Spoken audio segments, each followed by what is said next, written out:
So hello everyone, welcome to Vanya Education Services. I am Rashmi Sharma, educator. So today we are going to discuss a new series that is previous year question of English language. तो आज हम एक नई series start कर रहे हैं जिसमें हम क्या करेंगे कि जो जितने भी हमारे एग्जाम हुए हैं अब तक, चाहे किसी भी स्टेट लेवल पे, सेंटर लेवल के, जैसे कि SSC, CGL, banking clerk, PSSB, CDS and AFCATs, so अब तक जितने भी हमारे एग्जाम हुए हैं सेंटर लेवल पे या फिर स्टेट लेवल पे, जो भी उसमें इंग्लिश के इंपॉर्टेंट क्वेश्चंस पूछे गए हैं या उनका क्या कंसेप्ट है, किस तरह के क्वेश्चन जो कि रिपीट होते हैं उसको हम डिस्कस करेंगे। ठीक है, so first of all English देखो सबको बहुत ही ज्यादा डिफिकल्ट लगती है। ठीक है, सो इसका मेजर इशू क्या है कि learn English as a language. अगर तो आप इंग्लिश को एज अ लैंग्वेज सीखोगे तो आपके लिए इजी है, अदरवाइज बेसिकली आप सोचते क्या हो कि आपको जस्ट मार्क्स लेने हैं। So learn English as a language, not just to make a score. So अगर आप इंग्लिश को एक भाषा के जैसे सीखोगे तो आपके लिए इजी रहेगा, otherwise it will become difficult for you. ठीक है, सो हम फर्स्ट क्वेश्चन से स्टार्ट करते हैं। हमारा फर्स्ट क्वेश्चन है एरर के बेस्ड। तो फर्स्ट क्वेश्चन हमारा एरर डिटेक्शन क्वेश्चन है।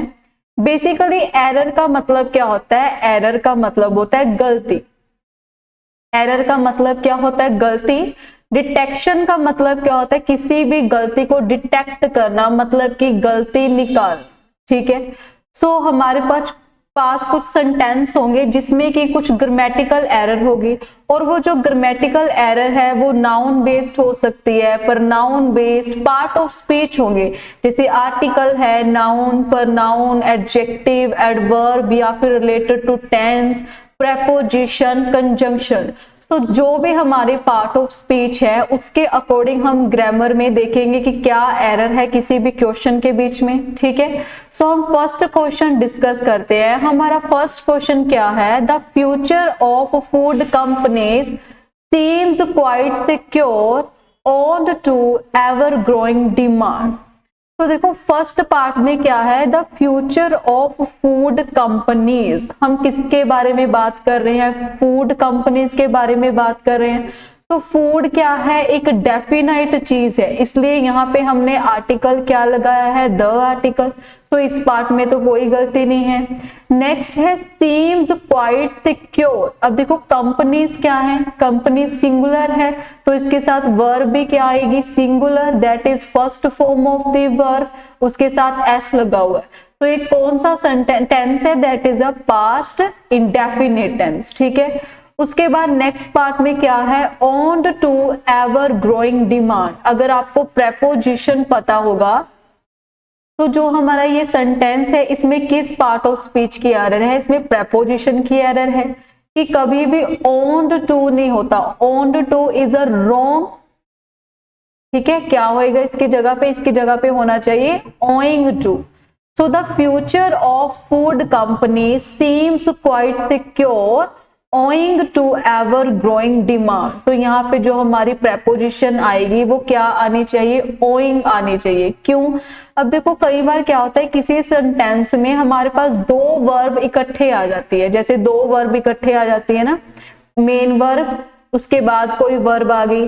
सो जैसे अगर दो वर्ब इकट्ठे हैं तो दोनों का ऑर्डर सेम नहीं होना चाहिए। सो फर्स्ट वर्ड या तो फर्स्ट फॉर्म में होगी या फर्स्ट वर्ड सेकंड फॉर्म में होगी, और जो दूसरी वर्ब है वो हमेशा आईएनजी फॉर्म में होनी चाहिए। ठीक है, जैसे सिक्योर क्या है? इट सिक्योर, सिक्योर्ड, सिक्योर्ड, ये मेन वर्ब है क्योंकि इसकी 3 टाइप्स है। सो इसके बाद हम जो वर्ब यूज करेंगे that should be a ING form. So owing को हम एज अ प्रेपोजिशन भी ले सकते हैं और एज अ वर्ब भी कंसीडर कर सकते हैं, और it is a fixed preposition क्योंकि इसके साथ हमेशा टू लगेगा। ठीक है, I hope it is clear to all of you. तो नेक्स्ट क्वेश्चन है हमारे पास, that is a vaccine when hit the Indian market is dodged by controversy. तो हमारा नेक्स्ट क्वेश्चन क्या है? हम किसके बारे में बात करें? हम वैक्सीन के बारे में बात कर रहे हैं। अगर हम वैक्सीन के बारे में बात कर रहे हैं, वैक्सीन क्या है? एक डेफिनाइट चीज है, इसलिए हम इसके साथ में आर्टिकल द लगाया। सो ये तो ठीक है। When hit the Indian market, कि जब वैक्सीन इंडियन मार्केट में आई थी, इट वॉज डॉज्ड बाय कंट्रोवर्सी। तो जो यहाँ पे हिट है, it is a second form of the verb. अगर हमारा प्रिंसिपल क्लोज बेसिकली क्या होता है, जो हमारा फर्स्ट पार्ट होता है किसी भी सेंटेंस का, उसको हम क्या बोलते हैं, प्रिंसिपल क्लोज बोलते हैं। अगर हमारा प्रिंसिपल क्लोज पास्ट टेंस में है, तो जो उसके बाद वाला हमारा सेंटेंस होगा, उसके बाद वाला जो हमारे पास सेंटेंस है, जिसको हम क्या बोलते हैं, सबऑर्डिनेट क्लोज, उसको हम क्या बोलते हैं, सबऑर्डिनेट क्लोज। तो ये भी किस में होना चाहिए, पास्ट में होना चाहिए। तो यहाँ पे क्या लिखा है, इज लिखा है। सो इज के जगह पे यहाँ पे क्या आएगा, वो। The vaccine that hit the Indian market was dosed by controversy। ठीक है, इसकी जगह पे यहाँ क्या आना चाहिए, was आना चाहिए, क्योंकि हमारा प्रिंसिपल क्लॉज किस में है, पास्ट टेंस में है। सो सब ऑर्डिनेट क्लॉज भी पास्ट में होना चाहिए। So coming to our next question, his son is working very hardly। His son is working very hardly। अब देखो his क्या है, अगर हम his की पार्ट ऑफ स्पीच की बात करते हैं तो his क्या है, it is a pronoun। his क्या है, हमारे पास pronoun है। ठीक है, इज वर्किंग। सो सन की बात की है, सन क्या है, सिंगुलर है। सो सिंगुलर के साथ हम इज यूज करते हैं, इस पार्ट में कोई मिस्टेक नहीं है।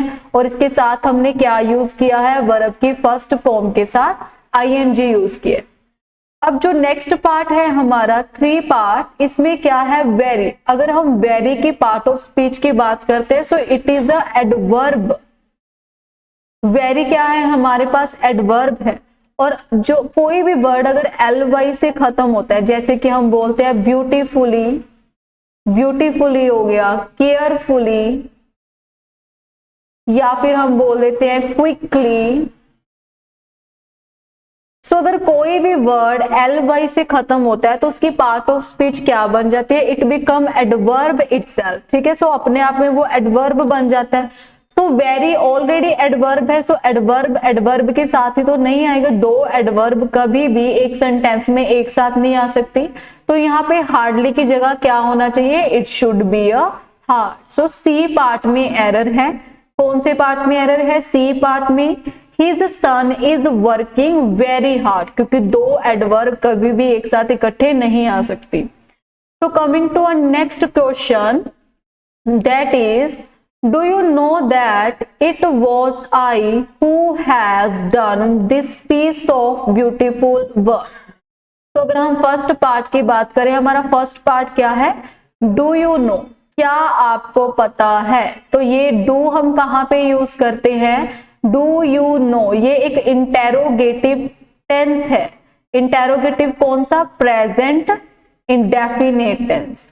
तो प्रेजेंट इंडेफिनिट टेंस में बेसिकली हम क्या यूज करते हैं, सबसे पहले हमारे पास क्या आता है, डू या फिर डज लगाते हैं हम। उसके बाद हमारे पास सब्जेक्ट होता है, सब्जेक्ट के बाद हम क्या लगाते हैं, ऑब्जेक्ट लगाते हैं।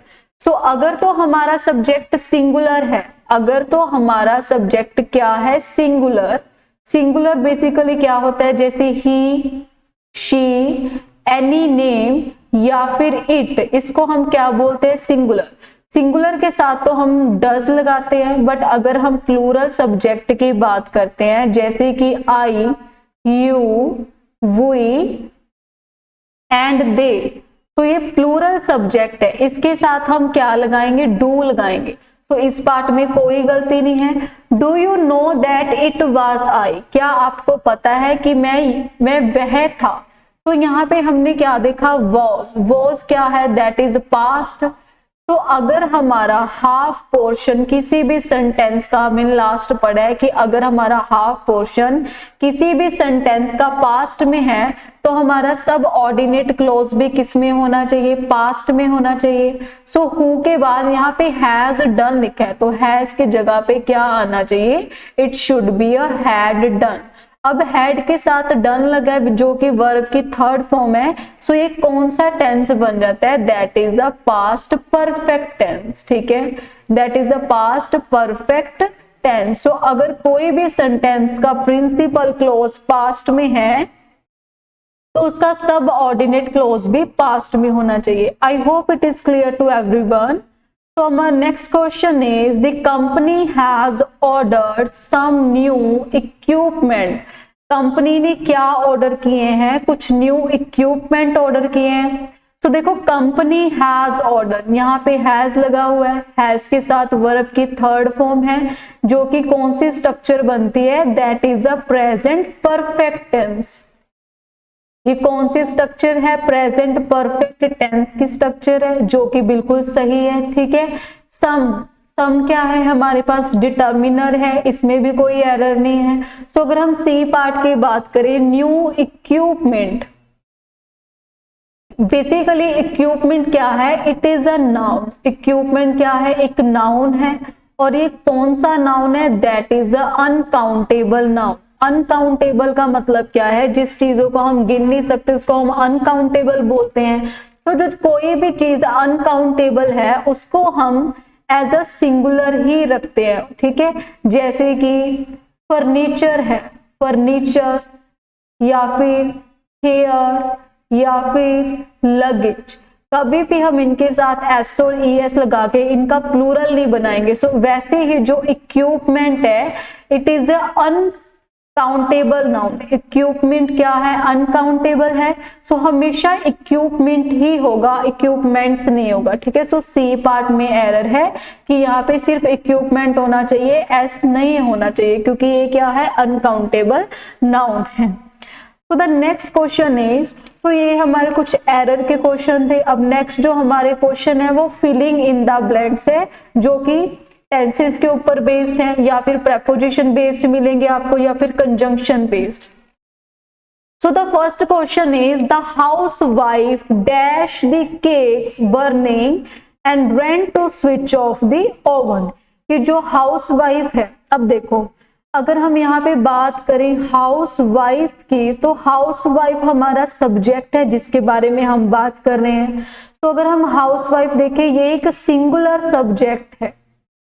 सिंगुलर का मतलब क्या है कि या तो हम इसमें वर्ब की फर्स्ट फॉर्म के साथ एस और ई एस लगाएंगे, ठीक है, या हम सिंपल क्या लगाएंगे? यहाँ पे वर्ब की सेकंड फॉर्म लगाएंगे। ये दो पॉसिबिलिटी बनती है अगर हम सिंगुलर सब्जेक्ट की बात करें। अब देखो जो हमारा फर्स्ट ऑप्शन है ये क्या है? स्मेल। स्मेल क्या है? सिंपल वर्ब की फर्स्ट फॉर्म है। ये तो आंसर हो नहीं सकता क्योंकि हमारा सब्जेक्ट सिंगुलर है।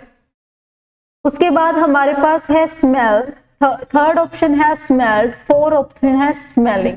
स्मेलिंग भी नहीं होगा क्योंकि अगर स्मेलिंग क्या है? वर्ब की फर्स्ट फॉर्म के साथ आईएनजी है, तो इसके साथ हमारे पास सेंटेंस में कोई हेल्पिंग वर्ब भी होनी चाहिए, या तो इसके साथ इज होना चाहिए या इसके साथ वॉज होना चाहिए, लेकिन वो भी हमें गिवन नहीं है। सो ये ऑप्शन भी क्या है? रॉन्ग है। ये हम एलिमिनेशन मेथड ऐसे लगा सकते हैं अगर हमें ग्रामर की नॉलेज है। तो अगर हमारे पास दो ऑप्शन बचे, सो हमने देखना है कि इसमें से कौन सा ऑप्शन सही है। तो देखो the housewife dash the cakes burning and ran to switch off the oven. जहां पे ये जो वर्ब की फॉर्म है रन, रन की सेकंड फॉर्म क्या होती है? Run, ran, run. So it is a second form of the verb. अगर ये वर्ब की सेकंड फॉर्म है, मतलब कि जो हमारा सेंटेंस है वो पास्ट फॉर्म में है, तो पास्ट फॉर्म में स्मेल की सेकंड फॉर्म क्या होती है? स्मेल्ट। सो राइट आंसर इसका क्या बनेगा? Right answer is a smelt. ठीक है। तो इस तरीके से आप एलिमिनेशन मेथड लगा के किसी भी फिलअप को सोल्व कर सकते हो। तो coming to next question, Dash an old legend King Shri Ram lived in India. Dash an old legend, यहाँ पे श्री राम आएगा। तो कैसे? देखो ऑप्शन देखते हैं हम। In the event of, in the event, event तो कोई भी एक फंक्शन होगा, यहाँ पे किसी फंक्शन की बात तो नहीं हुई। Due to, due to basically हम किसी भी नेगेटिव सेंटेंस के लिए यूज करते हैं, यहाँ पे हमें कोई नेगेटिव सेंटेंस नहीं दिख रहा है, सो ये ऑप्शन भी नहीं होगा। सो अगर हम बात करें ऑप्शन नंबर 3 और ऑप्शन नंबर 4 की, so according to an old legend king Shri Ram lived in India, और फोर्थ ऑप्शन है in the reference to. Reference मतलब अगर हमारे पास कोई दूसरा सब्जेक्ट होता, ठीक है, किसी सब्जेक्ट के अकॉर्डिंग हम लगाते, तो ये ऑप्शन भी नहीं होगा। सो हमारा राइट आंसर क्या बनता है, अकॉर्डिंग टू। और यहां से आप एक चीज और देख सकते हो कि अकॉर्डिंग के साथ हमेशा टू लगेगा, ये एक फिक्स्ड स्ट्रक्चर है। ये कौन सी स्ट्रक्चर है, it is also a fixed structure. So यहाँ पे राइट आंसर क्या बनेगा, according to an old legend King Shri Ram lived in India. So the next question is, dash you leave now, you will be late. Dash you leave now, you will be late. अब देखो यहाँ पे हमारा first option है until, जिसका मतलब क्या होता है, जब तक, जिसका मतलब होता है जब तक। उसके बाद हमारे पास नेक्स्ट ऑप्शन है till, इसका मतलब भी क्या होता है, जब तक। और थर्ड ऑप्शन हमारे पास अनलेस है, जिसका मतलब भी क्या होता है, जब तक, ठीक है। So our fourth option is although, जिसका मतलब क्या होता है, हालांकि। Dash you leave now you will be late, कि अगर आप अब जाते हो तो आप क्या है, लेट हो सकते हो, ठीक है। अब देखो ऑल्दो तो आएगा ही नहीं, ये तो हमारा ऑप्शन सही नहीं है। तो जो अनटिल है, टिल है और अनलेस है, इनका जो मतलब है वो तो सेम है, बट इनके जो यूसेज है या फिर इनकी जो पोजीशन है सेंटेंस के अंदर, वो बिल्कुल ही डिफरेंट है। जो अनटिल है हमारे पास, अनटिल हम किसके लिए यूज करते हैं, जब हमें सेंटेंस में कोई टाइम पीरियड गिवन होता है। अगर हमें सेंटेंस में कोई भी टाइम पीरियड गिवन होगा तो उसके लिए हम क्या यूज करेंगे, अनटिल यूज करेंगे। और टिल से हम किसी भी सेंटेंस की स्टार्टिंग नहीं कर सकते, टिल से जो सेंटेंस है स्टार्ट नहीं हो सकता। सो इसलिए टिल तो हमारे पास नहीं आएगा, क्योंकि सेंटेंस के बिल्कुल ही स्टार्टिंग में ही फिलअप्स है। तो हमारे पास अब सिर्फ दो ऑप्शन बचते हैं। तो उसके बाद जो हमारा थर्ड ऑप्शन है दैट इज अनलेस। अनलेस को हम किस सर्कमस्टांसेस में यूज कर सकते हैं, जब हमारे पास कोई सिचुएशन हो, जब हमारे पास किसी सिचुएशन की बात होती है, किसी हालात की हम बात करते हैं, तो वहां पे हम कौन सी कंजंक्शन लगाएंगे, अनलेस, ठीक है। सो यहाँ पे हमें टाइम पीरियड भी नहीं गिवन, टिल से हम यहाँ पे नहीं लगा सकते क्योंकि सेंटेंस की बिल्कुल स्टार्टिंग में ही फिलअप्स गिवन है। सो इसका राइट आंसर क्या बनेगा, इस right answer should be unless, कि हमने एक सिचुएशन सोची है कि अगर आप अब जाओगे तो आप लेट हो सकते हो। सो एक सिचुएशन है हमारे पास, कुछ सर्कमस्टांसेस बनते हैं। सो इसका राइट आंसर क्या बनेगा, इसका right answer should be option number 3, that is the unless. So coming to our next question, that is the dash were arrested for illegally hunting the bear. Dash were arrested illegally hunting the bear. So यहाँ पे word आया है एक hunting. तो hunting के लिए basically कौन responsible होता है, पोचर्स, जो कि शिकार करते हैं। सो इसका राइट आंसर क्या बन जाएगा, राइट आंसर इज ए। अगर हम सोल्जर्स की बात करें, सिपाहियों को बोलते हैं, विलेजर्स मतलब जो गांव वाले होते हैं। सो ये ऑप्शन तो नहीं आएंगे। सो राइट आंसर क्या बनेगा, ऑप्शन नंबर ए, कि जब भी हम हंटिंग की बात करते हैं, शिकारियों की बात करते हैं, सो उसके लिए option number A, that is a poachers. Poachers किसके द्वारा अरेस्ट किए गए, इलीगल हंटिंग की थी बियर की, उसके लिए। So the next question is, if you had followed the rules, you dash disqualified. अब सेंटेंस को ध्यान से देखना है, if you had followed। अब यहाँ पे हमें एक स्ट्रक्चर दिख रही है, had followed। अरे had followed अगर हमें स्ट्रक्चर दिख रही है, इसका मतलब क्या है कि जो हमारा टेंस है वो किस फॉर्म में है, that is in a past form. कि जो हमारा पहले वाला पार्ट है अगर वो पास्ट फॉर्म में है तो हमारा नेक्स्ट पार्ट भी किस में होना चाहिए, पास्ट में होना चाहिए। सो अगर हम विल की बात करते हैं, विल क्या है, एक मोडाल है जिसकी पास्ट फॉर्म क्या होती है, वुड। तो विल की जो पास्ट फॉर्म है दैट इज वुड। सो हमारे पास जो फर्स्ट ऑप्शन है इसमें विल गिवन है, सो ये आंसर तो होगा नहीं। और जो हमारा सेकंड ऑप्शन है दैट इज वुड, ये आंसर हो सकता है। और हमारा थर्ड ऑप्शन भी क्या है, विल है, ये भी आंसर नहीं होगा। क्यों, क्योंकि विल की सेकंड फॉर्म क्या होती है, वुड। सो अगर हम फोर्थ ऑप्शन की बात करते हैं, वुड नॉट हैव बीन, सो ये आंसर भी हो सकता है। सो हमारे पास दो ऑप्शन बचे हैं। अब देखो इन दोनों में से कौन सा ऑप्शन सही होगा और कैसे। सो जो हमारा क्वेश्चन है, of you had followed the rule you dash disqualify. अब जो डिस्क्वालीफाई है that is the third form of the verb. ये वर्ब की कौन सी फॉर्म है? थर्ड फॉर्म है।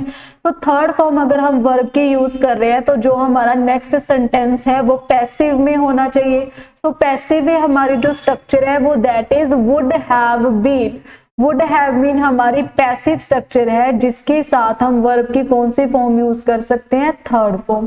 सो इसका राइट आंसर क्या बनेगा? Option number 4। So these are some important question कि आई होप कि आपको ये सब क्वेश्चन अच्छे से समझ आए होंगे। अगर आप इस वीडियो को अच्छे से समझते हो या आपको पसंद आती है तो फिर हम इसको कंटिन्यू रखेंगे और सारे हम प्रीवियस ईयर क्वेश्चन को डिस्कस करेंगे। So thank you so much.